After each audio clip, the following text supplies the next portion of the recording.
DOT Secretary. Ito dapat in-highlight mo. Dapat pupunta ka dito. Nakikipiesta ka para masaya. Hindi yung puro mukha mo. Ngayong araw ay isa sa peak.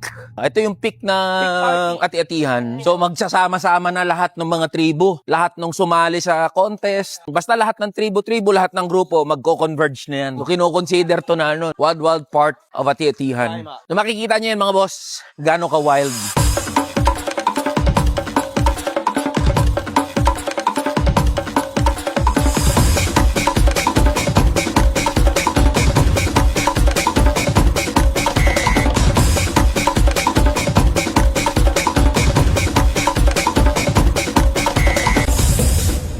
Kung nabibigyan lang ng sapat na suporta o dagdag na suporta mula sa national government, mas palaki pang igaganda nito. Ang problema, yung DOT secretary natin na si Cristina Frasco, walang ibang ginawa kundi ipagyabang yung mukha niya. Sa halip na i-promote yung mga tourism sites, yung mga ano ang pwedeng makita sa iba't ibang lugar, yung mukha niya, yung pinopromote. Kaya kay Cristina Frasco, sana tigil-tigilan mo na. Hindi naman ikaw yung pinupuntahan ng mga turista may narinig ka na ba pumuntang foreigner dahil nakita yung mukha mo? Hindi naman, di ba? Pupunta sa Pilipinas yung mga turista dahil alam nila maganda yung nature, maganda yung beach, maganda yung mga probinsya, masaya yung mga piyesta. Hindi naman dahil nandun yung mukha mo. Sa katunayan, naapektuhan yung turismo dahil sa pagpapa-epal mo. Dat gumanda pa to, gaganda to pag tinigilan ni Frasco yung pagpapa-epal niya. Yan oy, DOT Secretary, tigil-tigilan mo na yan. Dan yung mga boss, ito yung pangarap natin para sa mga kamanggagawa natin.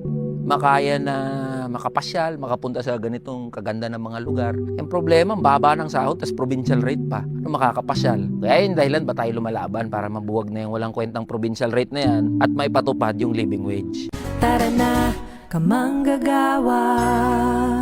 So far, verdict mo dito sa Aklan. Sa Aklan. Ako feel ko bilang isang normal lang naman na taga dito parang mas alam pa ng mga foreigner na nag-exist yung gantong lugar kumpara sa atin na mga ordinary na Pilipino. Pinoy na, no? Yes. So, hindi ko alam na may bakawan dito. Even sa mga kapwa mo na Pilipino, hindi siya napopromote na maayos. Ati-atihan, alam mo siya kasi inaaral siya sa school. Pero yung in-depth talaga na pag-intindi sa ati-atihan, wala. Kailangan pa ng Aklan ng mas mataas na budget para sa turismo. Ikaw, anong verdict mo? Kulang talaga sa promotion itong lugar. Ang alam na lang natin yung ati-atihan Pero sayang yung mga gantong lugar na mapuntahan ng mga kapwa natin kasi parang hidden gem siya Tapos hindi lang na-develop ng maayos, na pro-promote kasi talaga ng sekretary natin sa turismo. Imbes na ito ang i-feature niya, yung mukha niya pa.